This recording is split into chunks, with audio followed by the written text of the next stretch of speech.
my God, 2 weeks in a row. Thank you so much to Jersey and Giannis.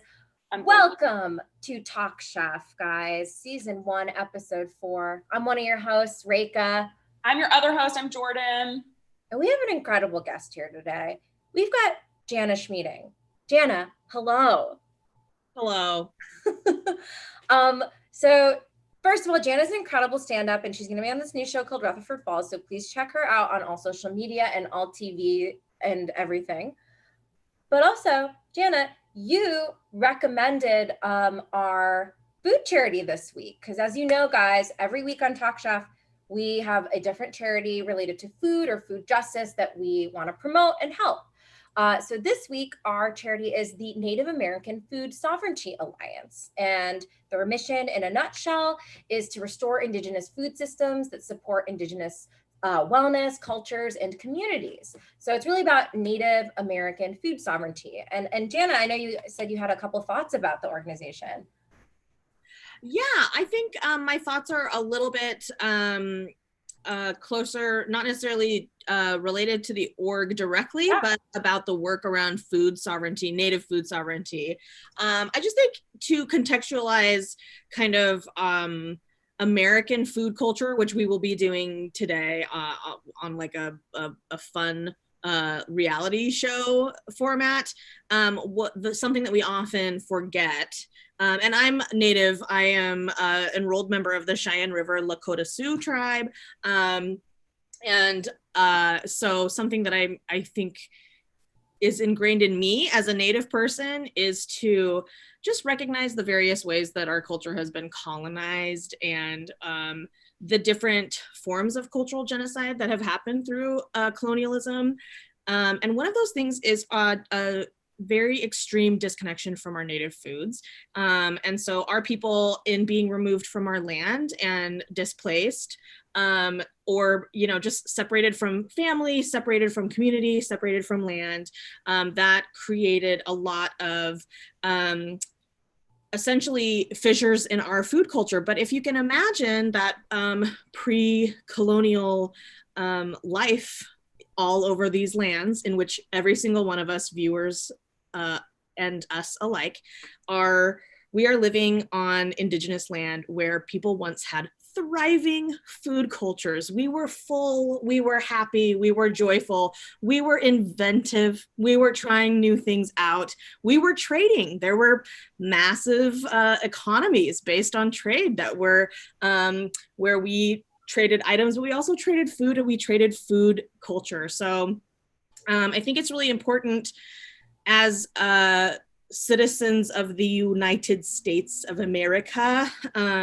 to recognize that existed and to do our best to restore that culture, the things that have been lost in Indigenous America, just as a means of reparations and as a means of like acknowledging that we are here primarily based upon other people's loss.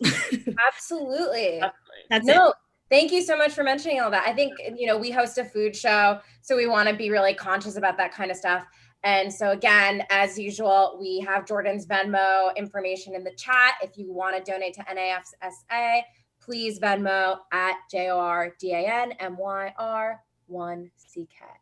Yes, that's me. And we've raised so much money so far for so many different organizations. Last week, we raised $83 for Welcome to Chinatown, which is helping keep Chinese small businesses working during COVID-19. We've raised so much money, so let's also do that again tonight. And it sounds good to me. I don't know. I feel like it feels good. And donations will be open for 24 hours. So until tomorrow at 8:30 p.m. Pacific Standard Time. So you have over 24 hours to donate. Exactly. And guys, this is not the only matter of business we need to attend to today, because not only is this a really good day to donate to a food sovereignty organization, but it's also Padma Lakshmi's freaking birthday. Whoa. Our queen. Yes. Our queen. Yes, bitch. Dressed up. Make a put in an order to pick up. Yes, I did. Absolutely. Is that a yellow cake underneath? It's a vanilla cake with choco. Yeah. I also just learned that there's a Magnolia Bakery here in LA, which is unbelievable because I know it's like people are obsessed with it, but I will say I think it's the best cupcake in the entire world. I used to go there all the time when I lived in New York. Yep, 100%. 100%. I myself have, I've got mango ice cream with chocolate chips and pistachios. Wow. I have a slice of chocolate chip walnut banana bread that I made, doing a little candle. Oh my God. I'm gonna blow it out for our queen. Because she's number 1 and she was born on the 1st of September. We love that. So true. And if tonight we raise more than $50, I'll tell you what my wish was. Ooh, good incentive. Okay, guys. Now that is a real call to action, okay? I have to, Jordan will never tell me what she wishes, so I have to know. There you go. Also say, in celebration of Padma, that on her most recent show called what's it called? What's her show? Nation? On Netflix, she has an episode where she goes to I think she goes to Navajo country and she tries out the local cuisine, the native foods, and she gets a she kind of surveys what native food the resurgence of native food. I highly recommend the show Taste the Nation. The native food episode is really good. The Indian, all the episodes are really good. I'm not going to say any episode is bad. They're not bad. She interviews chefs from those actual cultures, chefs who've been cooking that food for years. It's really, really good. And if you ever have had issues of certain cuisines always get exalted in the culinary industry and get way more paid attention to, I think Padma's show is really conscious of that and giving every culture's food a really good overview. That's wonderful. So that's our business up top. It's Padma's birthday, and please donate. Now we have to move into the episode, the quickfire. We simply must. Now, it's funny we're talking about Padma so much when this season is dreadfully not hosted by her. I forgot. Yes, we all forgot. And as we will say every week, Jana, Katie Lee Joel, former wife of Billy Joel, she was married to Billy Joel at the time. Yes. They met? Hey, do you want to know how they met? They met when he was in college. Yeah, it's nice. And I bet he was also in college. He tells me he was at MSG. Yeah, probably. She probably went to NYU and he was playing Piano Man for the 3 millionth time on stage.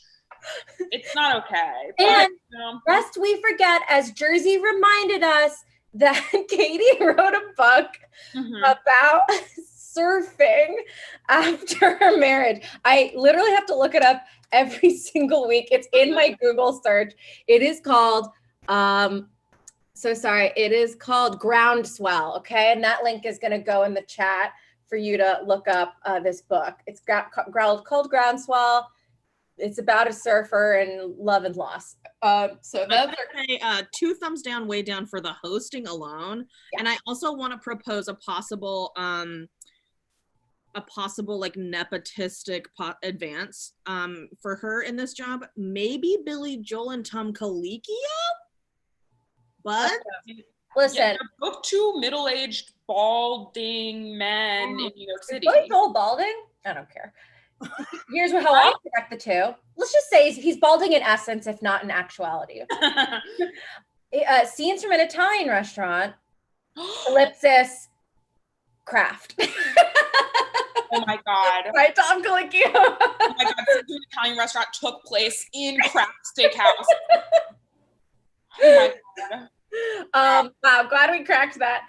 But yes, we're starting off this episode with a quick fire. And also starting off with Jana's own quick fire, right, Jordan? Yes, Jana. Okay, so we didn't tell you about this because it is your own quick fire, but you are going to have 45 seconds to answer 10 questions. It's the shortest quick fire in the history of quick fires. No one on our show has ever been able to answer all the questions. The questions are you. They're not like trivia from around the world or some shit. It's so funny. We always phrase this in a way that terrifies, like people get so as if we're going to be like, what did Tom say in minute 34? It's like never anything like that. It's all fun. It's all like your food preferences and stuff. Yeah, it's like a little related to the episode, but it's all you. I'm gonna try to win this. Okay. Okay. So right after Jordan completes question 1, I'm going to start your 45-second timer.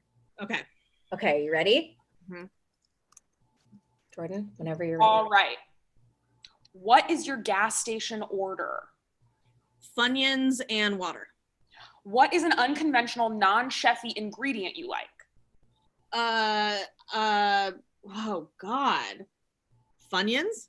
What is the most money you have ever spent on gas station food? $20. What is something from a gas station you'd never eat? A hot dog. Microwave, yes or no? Yes. What would you never reheat in the microwave? Anything in styrofoam. What do you most regularly reheat in the microwave? Pizza. Is fish for women?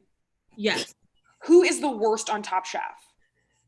The host, the lady we just talked about who's married to Billy Joel. How hot are Jordan and Reka? So hot. You got all the questions! No one's ever done it before! Done it! Okay, and those answers, I must say, were incredible. And the question, now this is the question of the episode that I want everyone to think about. I want you to go to bed thinking about this. Is fish for women? And some of you might not be remembering where that comes from in the episode, but I will talk about it when we get there. Is fish for women? It's something that's really stuck with me from the episode. Wow, this is so incredible. It also feels good because every time the 10th question is how hot are Jordan and Reka, and we've never gotten to it. So it feels I didn't even know that was the. It feels truly unbelievable to kind of get there together. Jana, congratulations. I'm gonna have to like bake you something and drop it off at your house as our first ever Quickfire Winner. It's I true. will accept that. So literally you will win something that one of us will bake you. Metaphorically, I think you win $500 from Terlato Wines. Yes. My God. It actually buys you 700 cases of shitty Terlato wine, a wine I've never heard of outside of this show. It's probably like Katie Lee and Billy Joel's wine. I know, it's probably like $2 chalk in a Terlato sticker. Yeah. Wow. Really, this challenge, I didn't necessarily feel that challenged because I love snacks. I love convenience store food. I love Funyuns. I don't know if I made that clear. I did love it. So good. And I agree with you. Such an underrated ingredient. So yeah, just to headline this, y'all, the quick fire for this episode is spend $20 in a San Francisco specialty store for a 30-minute dish. But what they don't know is until they arrive, the specialty store is a gas station. Yes. So a lot of them are like pooping their pants about it, you know. Steven, who, Jana, just recurring, Steven is so irritating. Steven is like, I went into the store and I tried to pair a wine, but I couldn't find a wine in a gas station. I'm like, Steven, he's like so on game. It's disgusting. He's like that person in your improv class that like is consistently just doing bits. You're like, shut the fuck up. But yeah, we're trying to tell you about like Paul Thomas Anderson. You know what I mean? And you're like, I'm doing something. Yes, truly. So deeply. Like he's like so close to QAnon. It's bad. Yes, 100%. Absolutely. So this challenge, like Reka said earlier, I think this is like, I can't remember if Reka said this when we were live or if before we even went live, but this really feels like the first quickfire where we're like, yes, this feels like a good quickfire, like a good, fun, exciting, interesting quickfire. Yes, I agree. Sorry, I was hearing. I hope so. You said it, so that would make sense that you agree with that. So thank you for confirming. So smart. Whoever said that is hot and cool. Yes, this felt creative. And to Jana's point, like gas station food is something it's not gas station food. It's just it's like a CVS food, like whatever. It's just convenience store food. And I think that it is such a fun, creative challenge to be like, hey, this is stuff you overlook or that you picture as like food you get in a pinch. Make it your entree, which I love. Yeah, and they don't there was not a single person, maybe Leanne, I don't know, there wasn't a single person who wasn't like, oh my God, like I know. snobby about it. It's like, this is on reservations, sometimes these are the only grocery stores that people fucking have, okay? Listen, yes, that's such a good point. There's so much like classist snobbery about it, and like chef-ist snobbery of like they can't even imagine what it was like to have not been a chef. I'm like, bitch, you ate snacks when you were like 6, right? Yeah, you were not a chef for like 20 years of your life. Like, what are you talking about? But there is some sort of like put upon like, oh, sorry, potato chips from a bag? Huh? Like this like very like faux confusion about stuff, which we'll also get into later.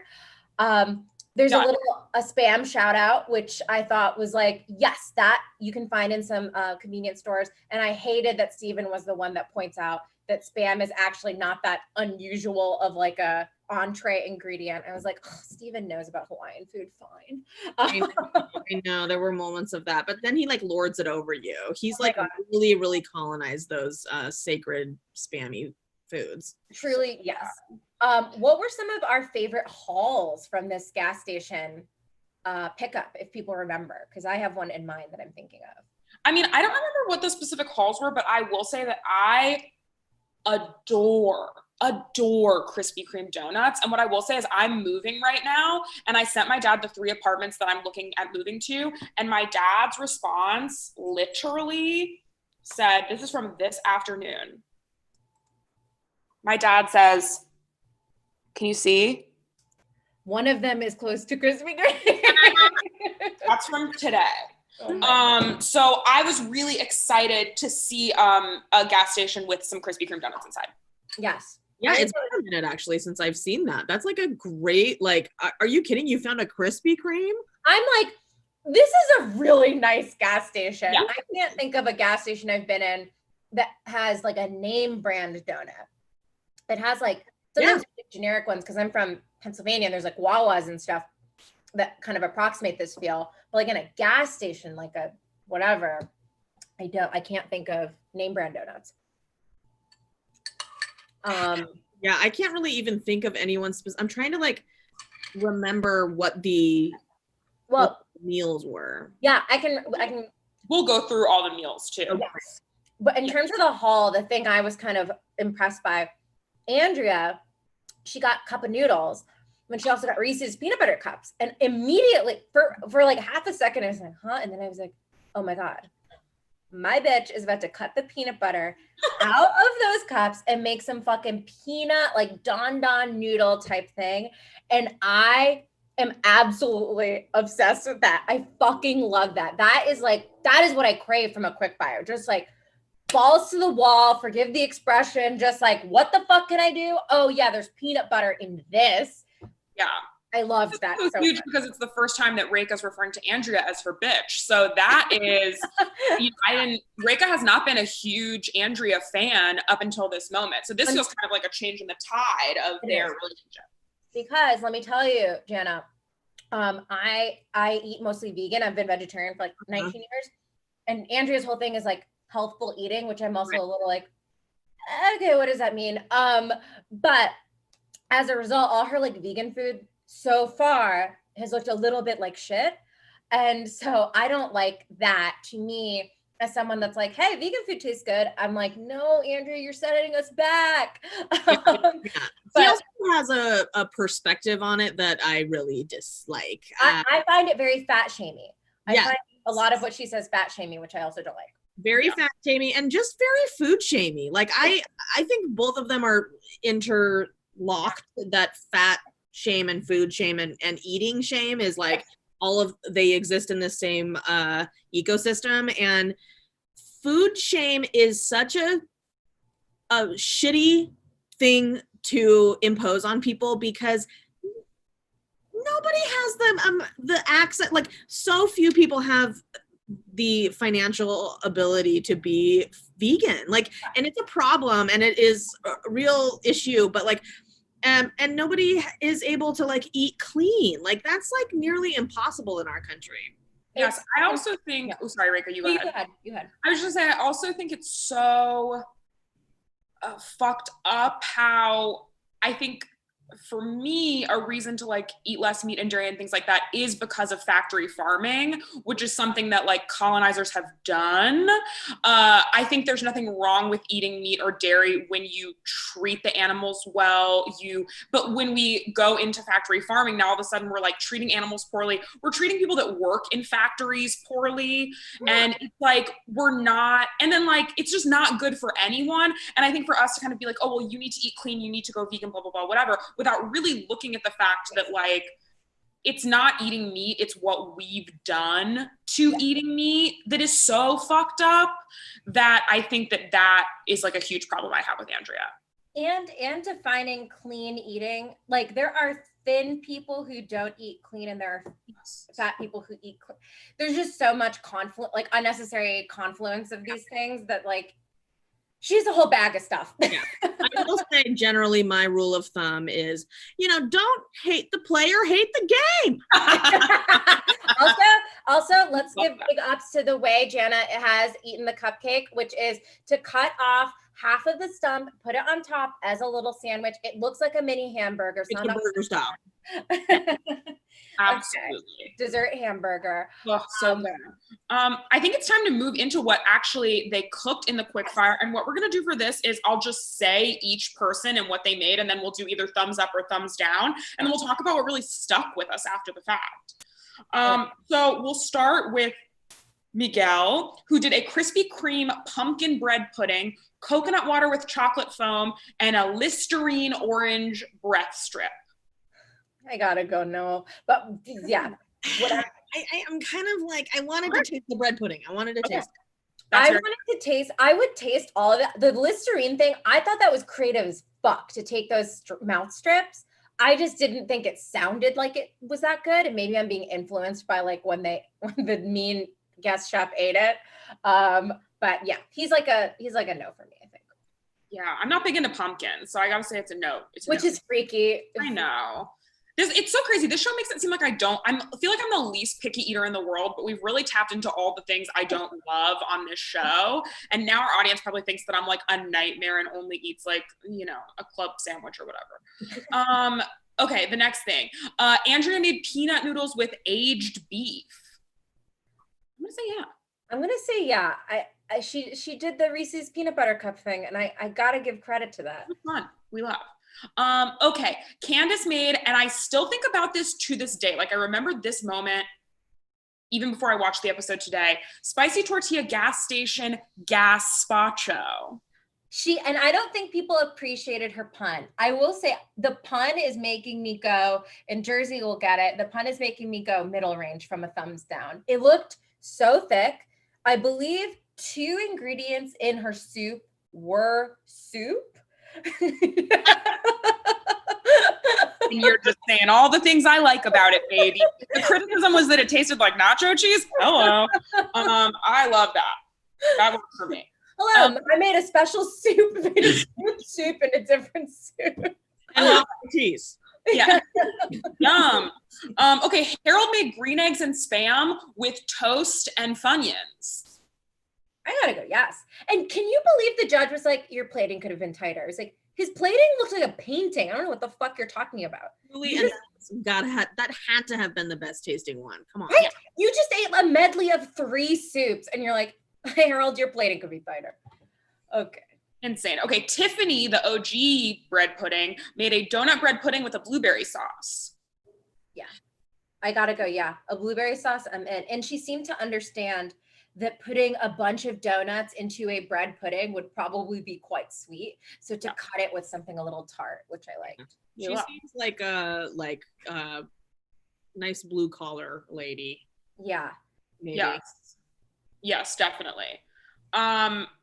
Dave, who I also think really shined during this challenge. He loves stuff like this. He literally was like, I'm white trash. I love this. And I love that. I think it is so important to acknowledge that you are white trash if you are white trash. Speaking as someone who is white trash, I think that's really special. Acknowledge your trash, like acknowledging your privilege. Yeah, I remember like the point in my life when I found out that other people as a snack didn't eat salad dressing on saltines. I was like, what, you guys aren't eating salad dressing on saltines as a snack? It's like, that's, so I love Dave for that. Yeah. So he made the morning after trio, which I love. And also he said, so when you have a good night with your boy or your girl, which I thought was really sweet because he was respectful to straight people. That was very kind of him to do and that. I felt seen. Yeah. That was for Reka. And that is really important. But he made, so his trio was a beef and bean burrito, tomato soup, and a cinnamon roll. So can I ask, I'm going to give a thumbs up. Okay, so Jana, I vacillated a little bit because I was like, did Dave cook any of this? No. The cinnamon roll is absolutely from like a prepackaged thing. Mm-hmm. The soup, that was just a can of soup. And the burrito was a burrito that was also there. No, there was no cooking involved. So. Yeah, so I just kind of want to be clear about what he said the dish was, which was you wake up the next morning in a stranger's house after you've had sex with them, and you go to the gas station, you get some stuff to eat for breakfast, right? I feel like he gave us exactly what he promised. You don't always know what is in a lover's home. That is a convincing argument. I'm flip-flopping. I'm going. Yes. Okay, I love that. Yeah. So then next we had Leanne's Funyun Spadini. And for those of you who at home don't know, a spadini is a type of traditional Italian like a fried mozzarella cheese sandwich. You gotta give 2 big thumbs up for that. It has all of our special words. We got cheese, we got Funyun, we love all those things. I'm making it later. Yeah. Okay, so then Lisa made a scrambled snack with chili hot dogs and pistachio dust. I don't know. Pistachio dust? I just ate a bunch of pistachios on purpose in my ice cream. And I gotta say, putting pistachio dust on hot dogs, I remember what hot dogs taste like. I'm like, does that taste good? That sounds weird to me. On chili. Yeah.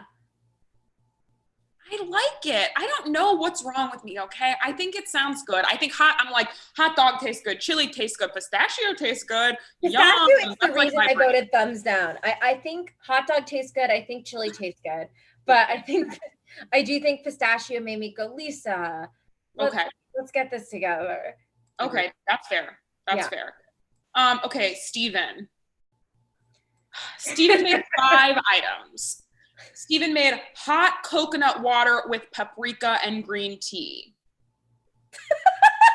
He made a charred peanut tarragon spam. He made a dehydrated sweet pea crumble. Okay, I would try that. Why not? I love these. Yeah. Sure. And what truly could not even fathom what this means. A vanilla dumpling with basil. Okay. I'm going to say no. And this is, where he blows it. What's funny is vanilla is just a seasoning or just a spice or flavor. That doesn't indicate what's inside of the dumpling. Like normally you don't go, I made a rice paper dumpling. You like list the thing that's inside of it. Yeah. Pork, vegetables. So I'm like, I'm to believe perhaps this is filled with vanilla ice cream. Or is there a meat inside of it? That sounded really gross. I would have grabbed ice cream. Yeah. That.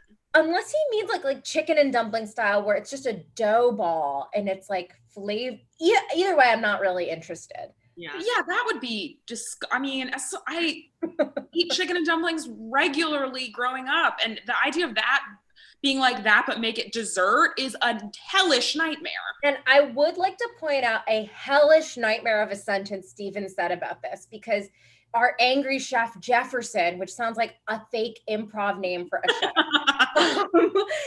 This is what Chef Jefferson was like, or Jefferson was like, what is this? Like, why did you make this? And Steven says, 2 aromatic compounds on the tongue at the same time create a sensual experience. Get the fuck out of here, Steven. When he said that, my nipples dried up and fell off my body. It was the most sensual experience I've ever had. There's been a really bad motif this season of people like having, as Jordan put it once, like kind of carte blanche to describe their food in exactly the terms they want, and people taking every opportunity to make the most disgusting word choices. It's unacceptable. Truly unacceptable. Okay, who do we have next? Then we have Candace. Oh wait, no, we hit everybody. And then Candace lost with her gazpacho, and Leanne won with her Funyun Spadini. Funyuns always win, babes. But that Leanne's dish is like what I like about the show, where that is really inspiring to me. It makes me want to go get Funyuns and make a sandwich like that, or to like be on a road trip and try to do something like that, which is like peak Top Chef. Yes. I want to just eat a whole big bag of them until my ankles are this as big as a spadini. Yeah. Yes. I also think, did I get this right when they said that Chef Jefferson was the chef of a Neiman Marcus? Yes, Jordan. He was the chef of a Neiman Marcus. I was like in the mall? I was like, what? This is actually, he is literally an improv character in a 201 class that's like, oh, what's the name of your restaurant? Neiman Marcus. It's really so bizarre. Lord and Taylor. Yeah. And he was just his all heck. Yes. He was awful. I hated him. I did too. Jordan, is it time for our elimination challenge? Because I have something. Yes, it's time for our elimination challenge. Reka has something that she kind of needs to show everyone that we have a really important question to ask before we move into the elimination challenge. Yes. So if you could tell us in the comments, I've just been kind of racking my brain. I've been Googling and I just can't figure it out. What is this? What is that?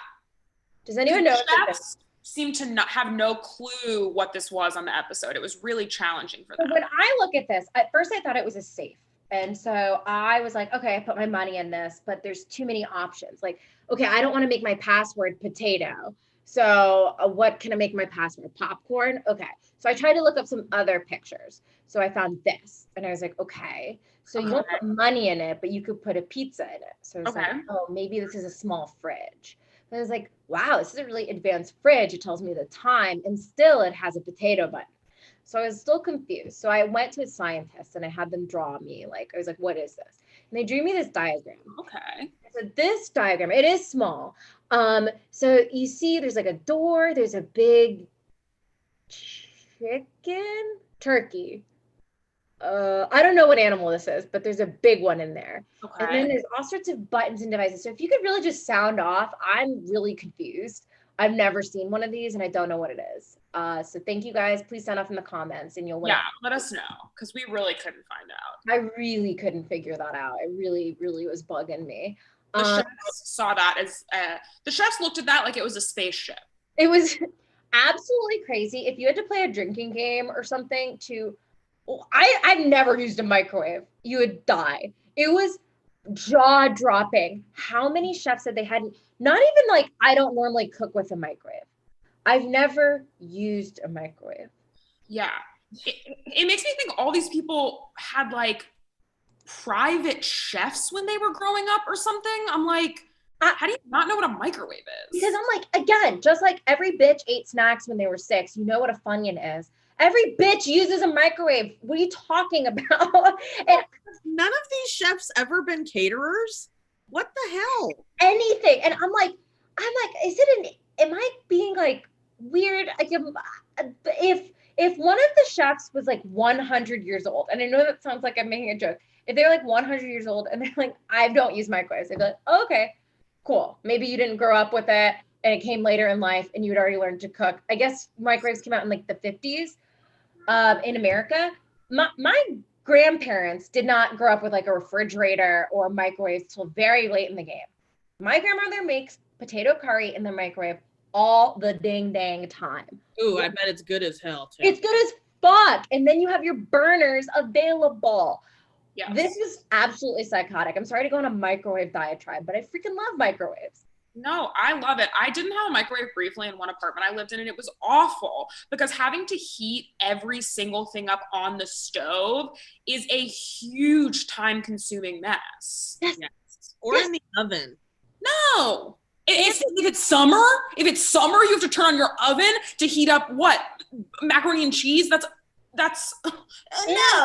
The idea that these chefs cook and never have leftovers, you just cook individual serving meals or like meals for your wife and you every night. You and your freaking wife eat 2 perfect servings and you never have anything left over. You're out of control. Hate you. So wild. Rika, I do just want to do like a really quick check-in to kind of tell you how much money we've raised so far. Oh my God, yes. Just to kind of let us know. Okay, I'm pulling it up. Okay, it's loading. Wow, I really thought this would just like come up fast. Wow, okay, I'll vamp. So guys, again, we are... Okay, this is great. Sorry, Rika, I didn't mean to interrupt. Rika, stop. Rika, I hate you. Shut up. This is huge. We've raised $45 so far. $45. We're halfway through the episode. Okay. I love this. We're $5 away from finding out what my wish was. Oh, and then, yes, and if we get to $100, I will tell you like a secret or upsetting thing that Rika told me about food one time. Me? I'll find a text. Is that not allowed? Yeah, good luck. Good luck. All my opinions are gold. How dare you? No, Rika and I'll tell you something bad about each other and food. Yeah. If we get to $100. If we get to 100, I will dox Jordan. Yeah. Whatever. I'm lonely. I hope everyone comes to my house. Yes. So just to reiterate, this elimination challenge, I know we have this bit about this mysterious space box machine. Yes. It was to make a gourmet entree that can be reheated in the microwave for the Women's Junior League of San Francisco? Of women? Of California. Wow. Some sort of, again, made up like Gilmore Girls-esque league, non-offensively if anyone's a member. This challenge was, I like the idea of making like a TV dinner basically as a challenge. I think that's really fun. Yeah. They were super snobby about it, and they were snobby in 2 different directions. 1, about using a microwave, and 2, about the eternal question, what do women eat? That was really hard. So that's really hard for people. They were like, okay, Andrea, you're a woman. What do women eat? Would I be able to serve her a bucket of shoes or something? Could she eat shoes? You know, one thing I am just now thinking about, you know, a lot of these people were like, what do women eat? I would have asked, if I were on a contestant on Top Chef, I would have said, what is the racial ethnic breakdown of these women, please? And it would have given me so much more to work with. Oh, I mean, I for sure was like, all these women will be white. Yeah. And if I'm like, that would definitely cater or decide what I made. If I made like spicy food or something, as a stereotype, but maybe true. Yeah, I'll also say, I thought it was weird that it's like, I'm like, we're in San Francisco. We're in San Francisco. Like, there are restaurants in San Francisco. You know what I mean? Like, people in San Francisco have had Mexican food. Like, it was so weird to me. But I did find this episode to be like so shockingly gendered in terms of food, in that first and foremost, okay, so they walk into Whole Foods and Tiffany goes, I know what I'm doing. I'm going straight. She said, when I heard we're serving women, I knew I was going to please the women with fish. Tiffany, famously queer on Top Chef, famously a badass. I was like, Tiffany, come on. So funny. And also it's like, please the women with fish is such a funny thing to say. Is it a coochie joke? It might be. I don't think it, I mean, yes, it is. Now we understand in 2020. Yeah. Well, yeah, in context of the greater like kind of time and political climate, yes, it is. But it's like she was so serious about it. She's like, these are women. I'm going to please the women with fish. And that was very funny to me. Also, when Miguel says he's going to make a meatloaf, and Lisa, who is a woman and a mother, as they love to remind us, Lisa is like, a meatloaf for women?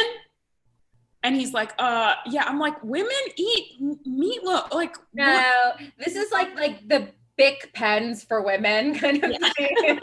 You need to specify meatloaf for women. New product, maybe. Yeah, it seemed really bonkers. It was absolutely crazy it made me realize in later seasons, like, I don't know that they've done challenges like this where it's like they're only they did a Mother's Day brunch thing in the most recent season, but it made me realize, like, oh, because it's normal not to do this, but nobody's ever been like, what do women eat, or like cared about the gender or whatever of the population they're serving food to. It's truly it was a psychotic part of this episode. It's so stupid. I also wanted to point out one other moment in the grocery store, which is when Steven said, shopping at the market took me back to when I was 16 years old. Steven is 24. So the way he's talking is like if he's 58 years old, which he is. 24? He's 24. And he tells Candace she's like a really youthful, inexperienced chef. Candace is 23. They're not even a full year apart. Her birthday's about to come. I hate it. Also, when Steven is like serving the women and he's like on camera, he's like, yes, and it'll be a chance for me to give them a little education. And I'm like, Steven, you are serving like 45-year-old women who like have lives and jobs and families and like have probably been places. You are a 24-year-old loser. Yeah. Yeah, I feel like we try not to insult too many of the contestants, you know, just in case any of them ever like watch this or like want to hang out with me and Rika. But I feel like every season there's one contestant that we're like, we don't care. Yeah, if you asked to hang out, I would say no. Yeah, like I looked up where are they now? Yeah. All of them.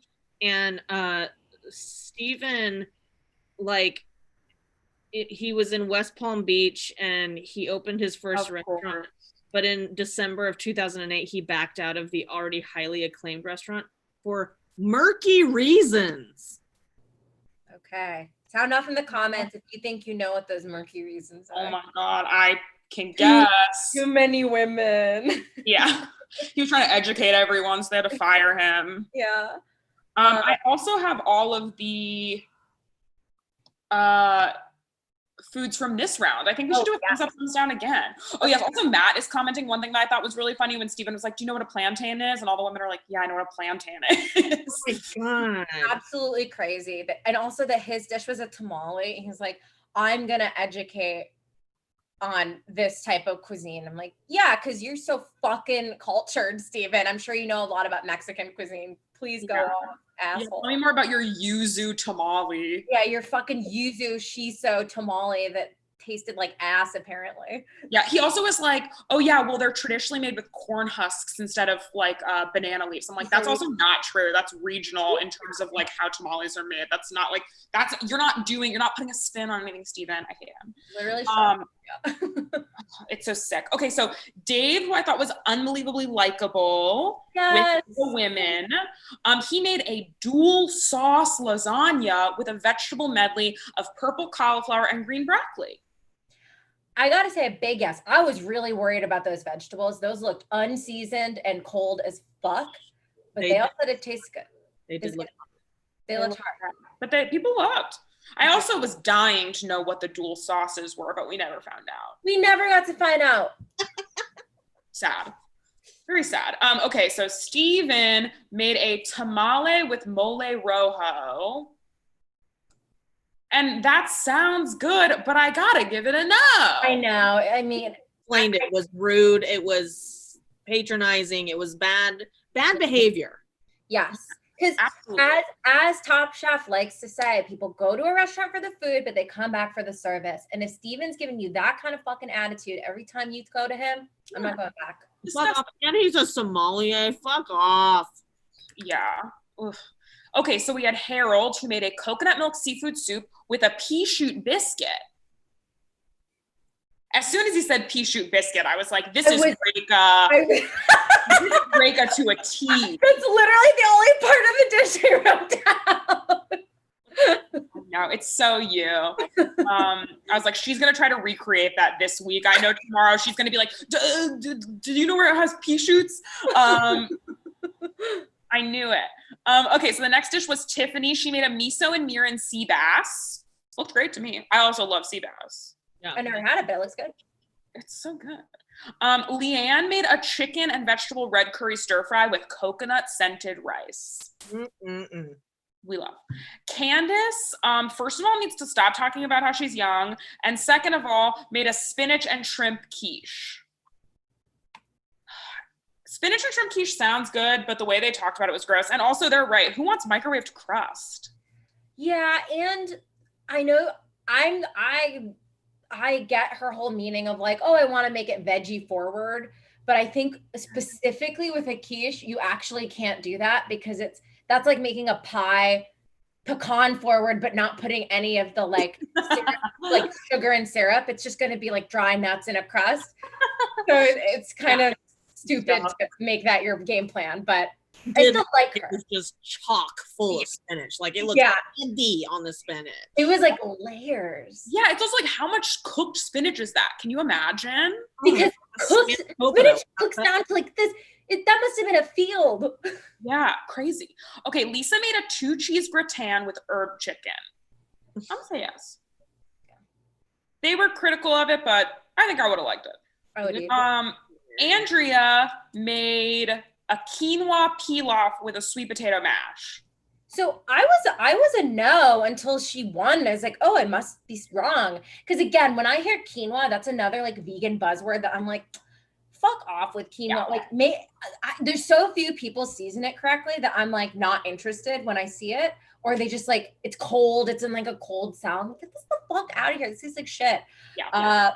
So that's why I was turned off by her dish. But I will say a sweet potato mash, like I don't see that enough, and I feel like I would really like it, especially that savory situation. Yes, that I'm into. I fucking love sweet potatoes, but anything with the quinoa in it, I do sort of turn off.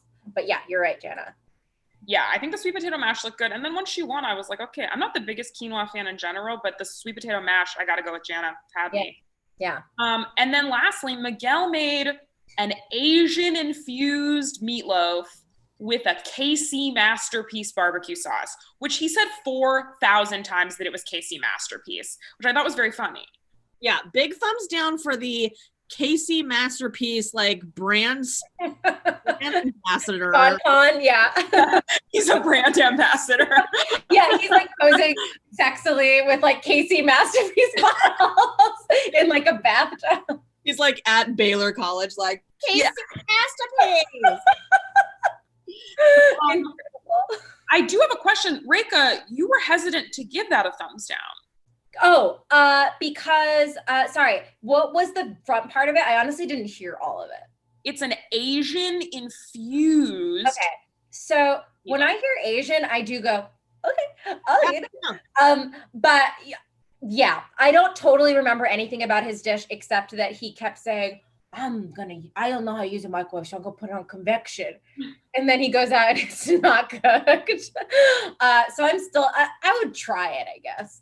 I mean, the Asian infused meatloaf or meatballs or whatever it was, that sounds great. Are you ruining it with the KC? I think I'm so skeptical when somebody that's not any type of Asian refers to something as Asian. I'm like, wait a minute, because okay, you know what? I'm going to tip this down because remember last week, he made an Asian pillow. Or sorry, 2 weeks ago. I forgot about that. Pillow? Okay, yeah. Jana, this is actually demented. Please, if there are children around, tell them to go home because Miguel made a dessert that was like a something with an Asian pillow. It was for a sexy challenge. It was sexy. And the Asian pillow was like something like yuzu green tea, something. Don't call it that. Whatever the fuck it is, please don't call it that. It sounded disgusting. And then he like, the woman that was in charge of the event, she like made him kiss her ass. It was the weird episode 2 of this season is bonkers. Okay. But so I think that feels problematic to me that we're back to that. I didn't even think about that, Reka, but that is true. We're circling back to him just like vaguely using the term Asian in a way that feels bad, in my opinion. Yeah, it doesn't feel good. So yeah, that's a thumbs down. That's a thumbs down on KC Masterpiece and a thumbs down on Miguel. Sorry, Miguel. And Tiffany wins. Yes. Tiffany wins. Yes. Yeah, she went fish and she was right. She Yeah, wanted to she did. And I thought it was super. She picked like a really oily fish, right? I don't know anything about sea bass, but Tom is super oily, and that's good for reheating. I thought that was super smart. This judges table was interesting because I thought there were a few funny moments where like, so the top three were Andrea, okay, egg on my face, quinoa on my face for doubting Andrea. Wait, pardon the interruption. We've got a little cat in the house. Who is this? Hello. Cat Wilma, one of the two. Hello. Wilma. Cupcake. Okay, do you like KC Masterpiece? She loves it. Yeah, I drink it every day. Yeah.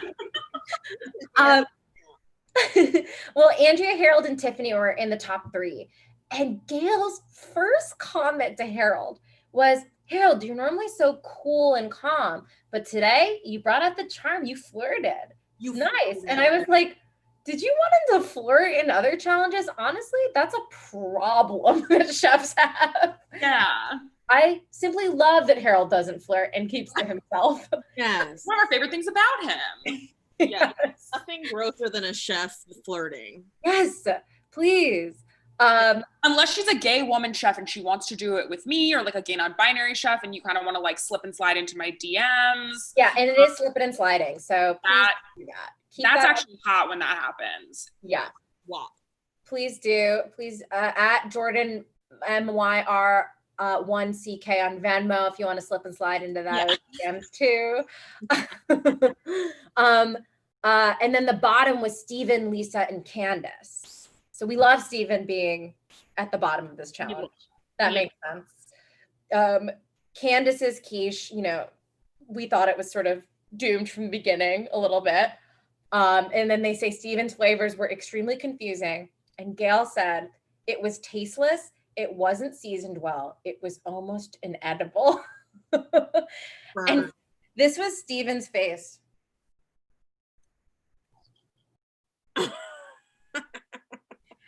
And I'm like, he's not one word of this is going into his brains. Ugh.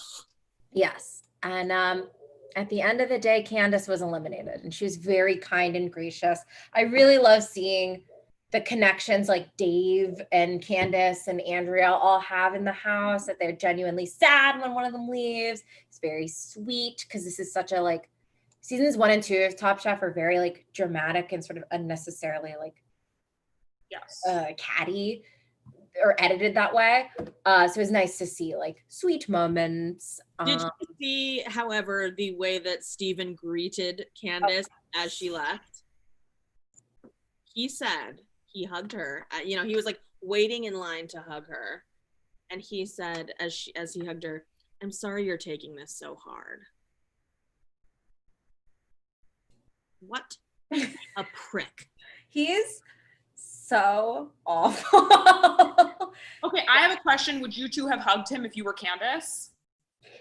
Is he initiating the hug and am I having to deflect her, or is it my option? Either. If it's my option, I don't want to hug. I mean, here's my like cool kid answer. No fucking way. I'm a little bit of a pushover. And then I move on. But I certainly don't want to hug him. Yeah, I don't know that she did either, but she's in a tight spot, really. Right, especially because she's being filmed. And I don't know if you saw in the preview, but in the most recent episode before this, he said to her, "You will fail miserably," like just in her career. Just a nice thing he said to her, probably the day before this challenge. Some of that American reality stank that every show has to put on. Like, that's why I love British Bake Off, because, they're so supportive. They're so sweet. Or any like kids version of a show like this. Like if you've ever seen Project Runway Junior. Yeah. Top Chef Junior. They're very sweet to each other. It's so cute. Yes. Very sweet. I do have one question. Okay. Before, do closing thoughts. I need to know, I don't know if anyone else noticed, in the challenge, in the elimination challenge, the guests and the judges are drinking out of a thin, cylindrical, red burgundy can from straws with no label on it. What are they drinking? What are they drinking? It looks like a Dr. Pepper can, but it's thinner and it's taller and there's no label on it. I honestly thought it was Tab. Huh? They're all drinking it. Every single person there is drinking it. I honestly thought it was Tab because I can't think of if Tab ever had really skinny cans, but I thought it was Tab because the event was so heavily like fucking gendered about women. It wasn't Tab like some soda for women or some shit from Coke. Oh, was it? Am I crazy? I might just be thinking of particular advertisements I saw. Yeah, like Top Chef makes their own like water, like non-branded water cans or something. Maybe. I was so curious. I was like wondering if anyone was like, oh, I have an answer. But yeah, I was like, what is that? That's weird. Yeah, I wonder. Casey Masterpiece. Casey yeah, Masterpiece. I mean, of course. Yeah, it was Casey Masterpiece. Yeah, of course it piqued my interest because I thought it was Dr. Pepper. So I was like, ooh, they're all drinking Dr. Pepper. Yeah. I love Dr. Pepper. Oh, yeah. Oh, yeah. Okay, well, Jana, as our winner, part of what we'll have to bring you is a Dr. Pepper and like a homemade baked good. Oh, yes. Or maybe like, because I am all for like putting anything into a cake. I wonder if you can make a Dr. Pepper stout, like chocolate cake. Oh, sure. My God. Listen, you get things when you do well on the show. Okay. Who's this? Who's this little? Who's this? This is Shazi. So sweet. Oh, look at that butt. One thing I want to say is if you would like more cat content, Jana has incredible, comedy content, native content, but also really incredible cat content on her Instagram. And it's in the bio. So give Jana a follow. Follow Reka and I. Follow Talk Chef on Instagram. It's literally free to follow us and it's really fun. And I actually have some huge news for the two of you that you like actually won't truly be able to process how huge it is. Oh, I can't wait. We have raised so far, the show has not even ended yet. We have raised $200. The most we've ever raised on an episode. Yes! Talk Chef! Happy birthday! You guys freaking rule. Okay, I'm gonna dox the shit out of Jordan. Okay, my wish was for Padma to be a guest on Talk Chef. And then my second wish was for us to raise $300. Uh-oh. So we're almost to my wish, part of my wish. But my true wish was for Padma to be a guest on the show. So also feel free to like hit her up if you're a fan of the show. She's on Twitter. She's on Instagram. Send her a little DM, tweet at her, be like, Talk Chef rules. You got to get on the show. It's literally, I really just love her so much. Oh, if she was on the show, I would cry. It would be incredible. She likes like the Brooklyn alt comedy scene. So like maybe we're not a far cry away from it. So like, I don't think you are. I really think this is an achievable goal. Thank you. I really hope so. It feels really good. We would love that. And then a food secret about Reka. What could I tell you? Reka, do you have any of mine? We already said that Jordan doesn't like fruit. I don't like fruit. And Reka doesn't like rice. What? Okay, no. Okay, here's the thing. Jordan also doesn't like rice. Is the stupid. That's not true. I prefer bread. I prefer bread too. Who doesn't? Yeah. Here's my thing. Okay, so I grew up, I eat an Indian food. I'm eating basmati rice 1 to 2 times per day. And I'm like, out of my mind. I can't eat it anymore. I tapped out at age 20 and I was like, wait a minute. If I have the option to eat a roti, like a flatbread, a naan, instead of rice, I'm doing it. And I got to the point where I was like, well, actually, I just don't really like basmati rice. I don't like the long grain rice. I like sticky rice. I like East Asian rices. Like, was it Leanne's dish? Who had the like coconut steamed rice today? Yeah. Good. Like a really soft, moist rice, I'm fine with. Here's my thing. I want anything I eat that's like a bread or a rice to be able to sop up the inevitable sauces and gravies I'm dealing with. Mm-hmm. And to me, a flatbread does that better. And with basmati rice, I don't find that it absorbs that well. So I'm like, I got riced out. I can't eat rice anymore.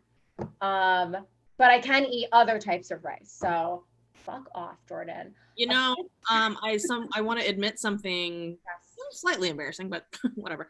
I've been ordering Indian food takeout once a week since quarter. Wrecking my insides. But I've been getting a lot more naan than I have rice, and I saved the basmati rice for a veggie stir fry. Jana, that is exactly what I fucking do with it too, because then I can soften it up. I can put a little oil. I can get it coated with veggies and sauce. Yeah, nice and greasy. That's exactly what I do with it. I walked to an Indian store the other day. It took me 35 minutes. I walked there. I bought so much parota, it would make you throw up. I bought so much parota to just stuff in my freezer. My freezer, you open it, it's like Tetris. They're just all falling out. Yeah, try to trap it all inside. Beautiful. Okay, a food secret about Jordan? No, that wasn't part of it. I have to just dox you online. Yeah, just dox me. Okay. Yeah, I feel like you guys know all my food secrets. You know, I don't like fruit. I'm drinking salad dressing. Yes. Everybody knows that. I feel like I'm pretty public. Oh no, Reka thought of something. I think a fun. Yes. Jordan does not like fall flavors. She doesn't like cinnamon. She doesn't like pumpkin. She doesn't like a spice cake or ginger cookies or whatever. And I'm whatever the opposite of that. She doesn't like matcha, which I know nobody in the chat cares, but matcha is like my favorite flavor. I love that type of like dessert flavoring, like a tea and you know what? On the other end of that, Reka doesn't really like chocolate. And this is also why Reka, don't even try to defend yourself. Reka will eat chocolate if I make her something chocolate, but Reka does not really make chocolate stuff. And if it's chocolate, it has like a beet in it or something. It's I do like that. Well, here's what fucked up. Here's what fucked up. I don't like milk chocolate on top of milk chocolate cake with milk chocolate chips on top. I like. Don't say it with your dumb person voice, Reka. That tastes good, and you know I like it. It's offensive. I'm saying it with your dumb person voice. Because Jordan likes like fucking caramel spewing out of a piece of chocolate sponge and into her throat and making her choke to death. For me, I don't like gooey caramel. I don't like that stuff. I like if a chocolate cake is like dark, dense, I like that. I like I love like chocolate and hazelnut. As we all know, my favorite candy is a Ferrero Rocher, which is also nuts. Absolutely. I'm so glad Jana's having this response. Wait. Hold on, pause. Jana, you like Ferrero Rocher or no? Love fucking my family gives me for packages of Ferrero Rocher every holiday. I love it so much. I'm gonna eat. Sorry, you little bitch. Ferrero Rocher is your favorite. Ferrero Rocher, a thing that people give you at Christmas that you don't even really want, is Reka's favorite chocolate. You do want it. That's why it comes in a package of 3, because it's so fucking coveted. It's like gold. It is a delicacy. This is so wild to me. I don't not like Ferrero Rocher, but when Reka says she likes it more than anything else, that is mind-blowing to me. And Reka always gets mad at me. But this is also why Reka and I work perfectly, because I do want to end this on, a positive note, because Reka and I absolutely love to scream at each other, but deep down inside, we are in love and talk 800 hours a day. So the anger has to come out somewhere. But yeah, it's like Reka's more like earthy. She likes cinnamon. She likes matcha. She likes earthy. I prefer a dessert that's sweeter. I like chocolate. I like dulce de leche. I like things that, I like marshmallow fluff. See, I'm not a big marshmallow fluff girl, but like you put that on something like banana-y or whatever, you've got my number, I just need a little bit, I need something more than sweet. I always put salt on every dessert, and I think that's good. I agree with that. I think we can fall into line there. Yes.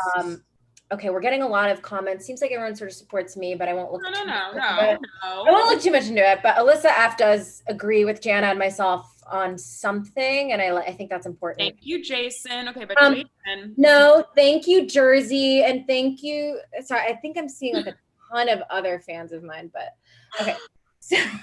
Unbelievable. This was an incredible episode. Jana, thank you so much for doing the show. This was a blast. And we want to know, do you have something you would have made for this elimination challenge? Like for I almost forgot. for dinner challenge. Because what we do, and we'll give you a little time to think, basically what we do at the end of each episode is we put your dish up against the winning dish on our Instagram to see what our viewers would prefer.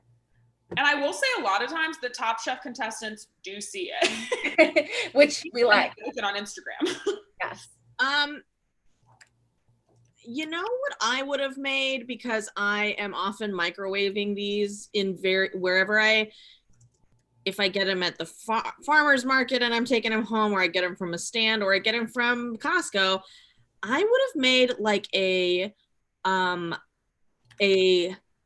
tamale and like a pork tamale and like some like rice and beans. Yum. That's an incredible I think that's I think Harold is right on the money. Anything that's like soupy, that sort of bathes in its own flavors and develops over time. Yeah. So I think a tamale is a great vessel for that, because you're gonna have an amazing sauce with it that's just gonna like supple up into it. Yeah, like Trader Joe's has great frozen tamale things, and I love them. Yeah, those are so good. Yeah, wow, that sounds great. Jana, thank you again. And Thanks guess what? Me. Yes, thank you. I just got word in, Jana, that you are Top Chef. Yeah. I mean, Jana really is Top Chef. You actually are, because you win the Quickfire, which is huge. Which is truly huge. I've wanted this for so long. I just need one of you to say, I'm sorry you're taking this so hard. That's how Steven greets whoever the winner of Top Chef 1 is. And if it's not himself, he goes, I'm sorry you're taking this so hard. Wow. Well, thanks so much for another incredible week. And I just want to leave on the note of saying, remember to pleasure a woman with fish this week. Truly. And after you do that, please donate to NAFSA. Jordan has her Venmo up on the YouTube description of this video. You can also I just popped it in there again. Yeah, it's also on our Instagram. Yes, it is. We would really love to give them a huge chunk of money this week. We're so excited that we're already at the 200 mark. That's incredible. If we make it to 300,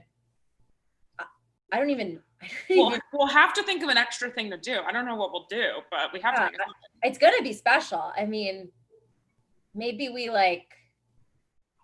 this isn't fun for them to watch. Yeah. What's he gonna say? Maybe we get married. Okay. We'll think about it. Yeah. All right. Thanks so much for watching. We'll see you next week.